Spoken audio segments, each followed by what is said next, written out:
Hello students, welcome to board prep. कैसे हैं आप सब? I hope you're all doing very very fine and welcome to the फटाफट revision series for your upcoming boards. इस series में जैसा कि मैं आपको पहले पार्ट में बता चुकी हूँ कि हमने सारा जो सिलेबस है वो क्या करा है, हर चैप्टर को दो दो लेक्चर में डिवाइड किया है। लेक्चर जो है बस 25 से 30 मिनट या मैक्सिमम आपके 35-40 मिनट के होंगे।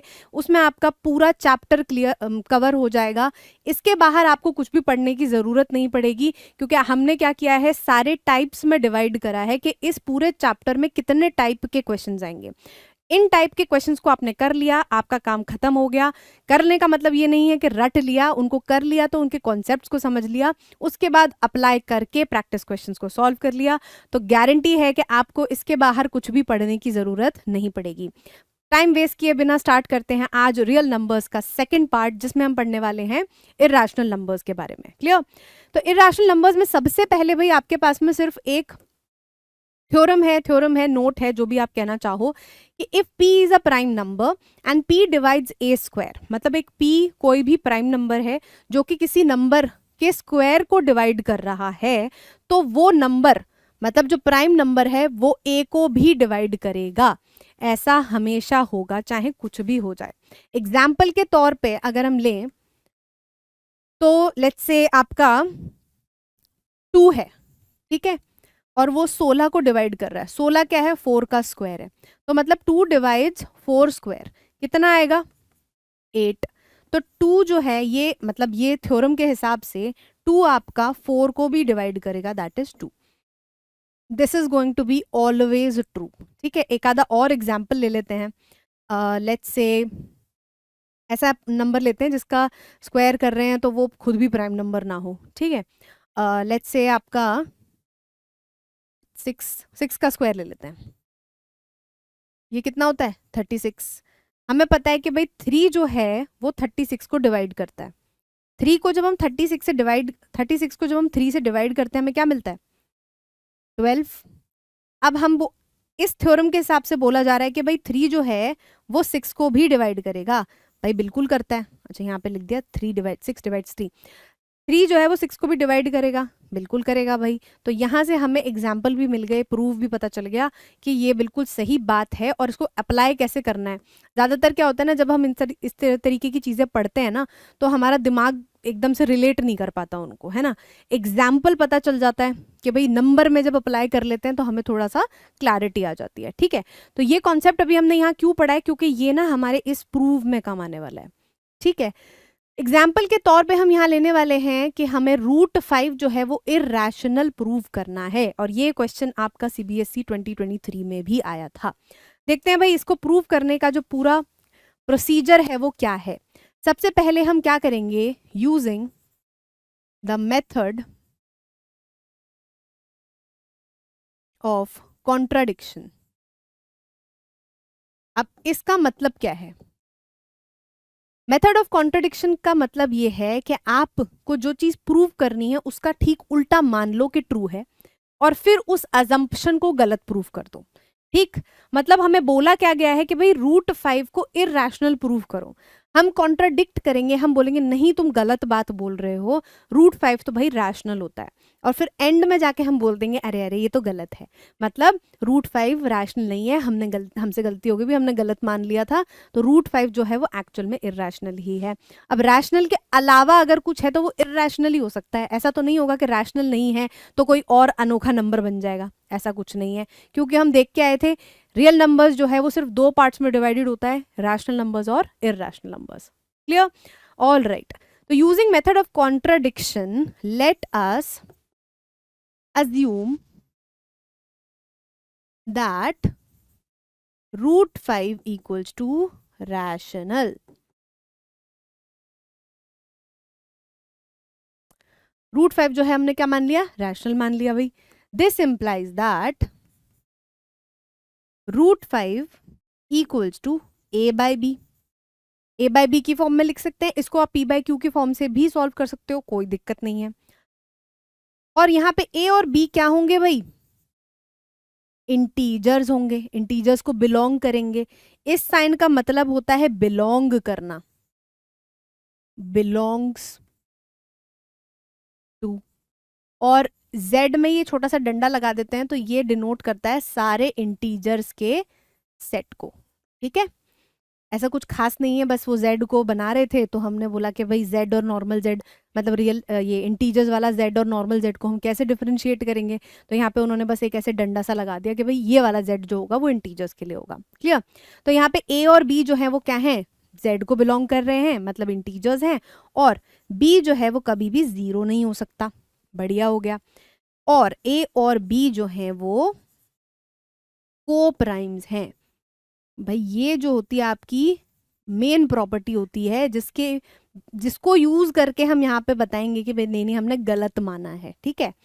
को प्राइम्स की ही जो चीज है, जो प्रॉपर्टी है, उसी को गलत प्रूफ करके हम बताएंगे कि हमारा अजम्पशन गलत है। ऑल राइट, अब देखो देखने में क्या लगता है, रूट हमें भाई किसी को अच्छा नहीं लगता। जैसे ही रूट आ जाता है, जब भी क्वाड्रेटिक इक्वेशन भी सॉल्व कर रहे होते हैं तो रूट आ जाता है तो दिमाग ऐसा हो जाता है कि अरे यार ये क्या आ गया, राइट। तो सबसे पहला स्टेप क्या है, अगर आप भूल जाते हो ना एग्जाम में कि आगे क्या करना था, तो बस ये याद रखना कि इस क्वेश्चन के बारे में क्या पसंद नहीं आ रहा, रूट पसंद नहीं आ रहा, तो भाई क्या करेंगे, स्क्वायरिंग बोथ साइड्स। दोनों साइड्स को स्क्वायर करके आपको क्या मिल जाएगा, रूट 5 का स्क्वायर विल बी 5 एंड यहाँ पे हो जाएगा A square upon B square, जिसको हम कुछ इस तरीके से भी लिख सकते हैं, B square equals to A square divided by 5। अब अगर आप ध्यान से देखो तो ए स्क्वायर को एक प्राइम नंबर डिवाइड कर रहा है और उसके बाद एक इंटीजर मिल रहा है, मतलब एक वेल डिफाइंड आंसर मिल रहा है मुझे जब मैं ए स्क्वायर को 5 से डिवाइड कर रही हूं। इसका मतलब क्या हो रहा है भाई, this implies that 5 is a factor of A square, जिसका मतलब क्या है कि 5 इज अ फैक्टर ऑफ ए। कैसे है भाई, ए स्क्वायर को कोई प्राइम नंबर डिवाइड कर रहा है तो वो ए को भी डिवाइड करेगा, ऐसा हम ऊपर अभी जस्ट पढ़ के आए थे। All right, so this implies that अगर 5 ए का भी फैक्टर है तो मतलब जब मैं ए को 5 से डिवाइड करूंगी तब भी मुझे कोई नंबर मिलेगा जो कि हम नाम ले लेते हैं सी। फिर हम क्या करेंगे भाई, स्क्वायरिंग बोथ साइड्स। अभी स्क्वायर है नहीं बट फिर भी क्योंकि हम काम स्क्वायर से करते आ रहे हैं तो भाई स्क्वायर तो चाहिए होंगे हमको, तो क्या हो जाएगा, A square upon 25 equals to C square, ठीक है। अब अगर आप ध्यान से देखो तो यहां से हम क्या कर सकते हैं, ए स्क्वायर की वैल्यू निकाल सकते हैं, वो हो जाएगा A square equals to C square into 25। अब ये हो गई भाई आपकी इक्वेशन नंबर 2। आगे बढ़ते हैं, जगह की थोड़ी कमी हो रही है, इसको इरेज कर लेते हैं यहाँ पे, कोई बात नहीं।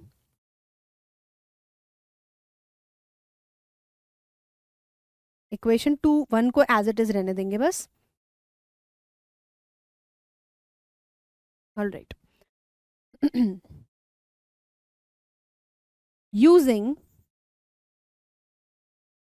1 एंड 2, यूजिंग 1 एंड 2 क्या कर रहे हैं हम, यहां से ए स्क्वायर की वैल्यू उठा के हम इक्वेशन 1 में रख देंगे, ठीक है। तो इससे क्या हो जाएगा, बी स्क्वायर की जो वैल्यू है वो हो जाएगी आपकी 25 सी स्क्वायर अपॉन यहाँ वाला 5, दैट मीन्स 5।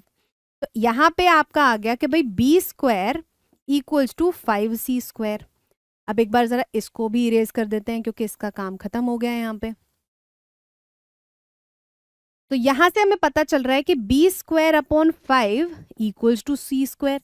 दोबारा क्या हो रहा है, this implies that 5 is a factor of B square. 5 क्या बन रहा है भाई, फैक्टर बन रहा है बी स्क्वायर का। कैसे, क्योंकि हमें एक डेफिनेट बढ़िया नंबर मिल रहा है, किसको, बी स्क्वायर को 5 से डिवाइड करने पे, कोई दिक्कत नहीं है। So this implies that 5 also divides B.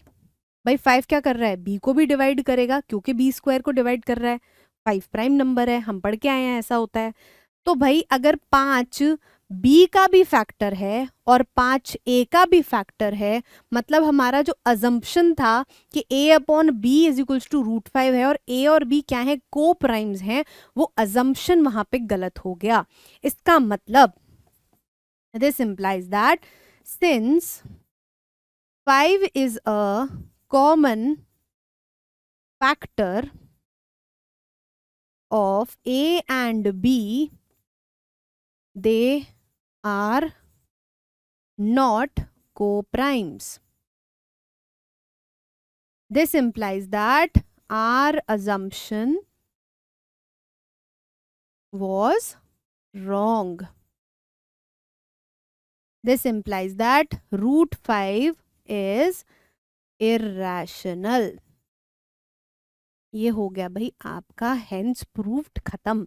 ठीक है, तो बेसिकली हमने जो प्रॉपर्टी मानी थी, दैट इज मतलब प्रॉपर्टी नहीं मानी थी, अज्यूम किया था √5 is equals to a upon b, उसको स्क्वायर किया, वहां से हमने प्रूव किया कि 5 जो है वो a स्क्वायर का फैक्टर है, 5 a स्क्वायर का फैक्टर है तो 5 a का भी फैक्टर हो गया। फिर हमने उस एक्सप्रेशन को लिखा कि a/5 भाई कोई ना कोई नंबर तो दे रहा होगा, वहां से हमको a स्क्वायर की वैल्यू मिली, वापस जाके हमने क्या करा, पहले वाले इक्वेशन में पुट किया, वहां से हमने प्रूव किया कि भाई b का भी फैक्टर बन रहा है, b स्क्वायर का भी बन रहा है फैक्टर 5, तो b स्क्वायर का बन रहा है तो b का भी बनेगा, तो मतलब 5 जो है वो b का भी फैक्टर बन गया और a का भी फैक्टर बन गया, मतलब a और b जो है वो कोप्राइम्स नहीं है। दैट मीन्स हमारा अजम्पशन गलत है, इसका मतलब √5 जो है वो क्या हो गया, इर्रेशनल। क्लियर? ऑल राइट, आगे बढ़ते हैं। इसमें 2 वेरिएशंस आते हैं इन क्वेश्चंस में। अगर आपका कम नंबर का क्वेश्चन आ रहा है, ठीक है, तो आप क्या बोल सकते हो कि भाई since we have proven this and that, ऐसे करके आप लिख सकते हो कि भाई हम पहले ही बता चुके हैं कि √5 जो है वो इर्रेशनल होता है। ऐसा होगा नहीं अगर वो ज्यादा नंबर के क्वेश्चन में आएगा। जैसे ये पहला क्वेश्चन है, अगर ये कम नंबर में आएगा ना, 2 नंबर में या 3 नंबर, 3 में नहीं आएगा, 2 में ही आएगा, मान लो 2 में आपको आएगा, तो बोलेंगे कि भाई गिवन दैट √5 इज इर्रेशनल, तब इसको इर्रेशनल प्रूव करो। और अगर वो नहीं देंगे कि √5 इज इर्रेशनल, ऐसा नहीं देंगे, तो वो थोड़े बड़े नंबर में दे सकते हैं, जैसे 3 मार्क्स का दे सकते हैं, वहां पे आपको पूरा √5 जो है वो आपको प्रूव करना पड़ेगा कि भाई इर्रेशनल है। क्लियर? अब इसमें आपके पास एक ट्रिक है, एक चीट शीट है, दैट इज कि अगर आपको कहीं नहीं दिया हुआ है कि √2, जैसे 3√2 आपको इर्रेशनल प्रूव करने के लिए बोला है एंड वहां पे ये भी नहीं दिया हुआ है कि √2 इज इर्रेशनल, तो आप √2 को लिख सकते हो कि भाई we know that √2 is irrational, क्योंकि ये आपके चैप्टर में, आपकी एनसीईआरटी में एक थ्योरम है। थ्योरम ऑलरेडी प्रूव्ड होती है, उसको प्रूव करने की जरूरत नहीं पड़ती, वहां पे आप लिख सकते हो कि भाई √2 is already irrational. Theorem I think 1.1 ही है या 1.2 होगी, जो भी है आप देख सकते हो उसमें से कि भाई फलानी थ्योरम के द्वारा हम कह सकते हैं कि √2 इर्रेशनल है, आपकी मेहनत बच जाएगी और उसमें आपके मार्क्स भी नहीं कटेंगे। क्लियर? तो देखो फटाफट से देख लो इसको प्रूव कैसे करेंगे। लेट 3 + 2√5 इक्वल्स टू a/b, वही मेथड ऑफ कॉन्ट्राडिक्शन। तो यहां से क्या होगा कि आप वैल्यू निकालोगे किसकी, √5 की, तो √5 जो है वो बराबर हो जाएगा a/b -3 और डिवाइड हो जाएगा 2 से, तो √5 equals to a - 3b upon 2b। अब यहां से हमें पता है कि a और b जो है वो क्या है, इंटीजर्स हैं और b 0 नहीं है। इसका मतलब अगर मैं a और 3b का जब डिफरेंस ले रही हूं तो ये भी इंटीजर आएगा और 2b भी इंटीजर आएगा, और क्योंकि b 0 नहीं है तो यहाँ पे कोई अनडिफाइंड वैल्यू भी नहीं आएगी। इसका मतलब ये भी एक रैशनल नंबर आएगा। बट हमें पता है कि √5 जो है वो क्या होता है, इररेशनल होता है। √5 इज √5 इज इररेशनल। बस ये चीज आप तब नहीं लिख सकते अगर ज्यादा नंबर का क्वेश्चन है, यहाँ पे आपको प्रूव करना पड़ेगा। This implies that 3 + 2√5 is irrational. Clear? All right, और अब जो सेकंड क्वेश्चन आपको दिया है उसमें हम चीटिंग करेंगे and we will write 3√2 equals to a/b। वैसे चीटिंग तो हमने यहाँ भी कर लिया, बट √5 मेहनत बचा लेते हैं क्योंकि √5 और b जस्ट हम करके आए हैं पूरा। ठीक है, 3√2 इज इक्वल्स टू a/b, और a और b जो है वो कहाँ पहुंच रहे हैं, मतलब कहाँ से आ रहे हैं, रियल नंबर इंटीजर्स से, और b जो है वो आपका 0 नहीं है। √2 इक्वल्स टू a/3b, ये भी आपका रैशनल है, but we know that √2 is irrational. This implies that 3√2 is irrational. Clear? यहाँ पे आप लिख सकते हो that our assumption was wrong. ठीक है, यहाँ पे आपको लिखना पड़ेगा let us assume, जैसे ऊपर लिखा था। ठीक है, ऐसे शॉर्टकट नहीं मारना है, मार्क्स कट जाएंगे। ठीक, तो आई थिंक ये वाले सारे क्वेश्चंस के टाइप हैं आपके जो इरेशनल नंबर्स वाले हैं। इसके आगे आपके पास कुछ प्रैक्टिस क्वेश्चंस हैं जो पूरे रियल नंबर्स के हैं, सिर्फ इरेशनल वाले पार्ट के नहीं है। स्टार्टिंग के 2 इरेशनल के हैं, बाकी सारे आपके कुछ कुछ डिफरेंट चीज़ें हैं जो कि आपको पता लग जाएंगी इसमें आप जब सॉल्व करोगे। What is the minimum distance each should walk, हाँ ऑन अ मॉर्निंग वॉक, ये एलसीएम जैसा क्वेश्चन है। ये आपका उस फॉर्मूले पे क्वेश्चन है कि एलसीएम इंटू एचसीएफ जो है वो बराबर होता है ए इंटू बी, मतलब प्रोडक्ट ऑफ नंबर्स के। फिर आपके पास ये आपके एफटीए पे क्वेश्चन हो गया। तो एक वैरायटी ऑफ क्वेश्चंस है, इनको आप सॉल्व करना, आपकी सारा जो जितना भी रियल नंबर्स में चीज़ें पूछी गई हैं वो सब कवर हो जाएंगी। कोई भी डाउट होता है प्लीज हमें कमेंट सेक्शन में बताएं, जल्दी से जल्दी will try to get back to you. पढ़ते रहो, रिवीजन करते रहो, मिलते हैं नेक्स्ट लेक्चर में। Thank you.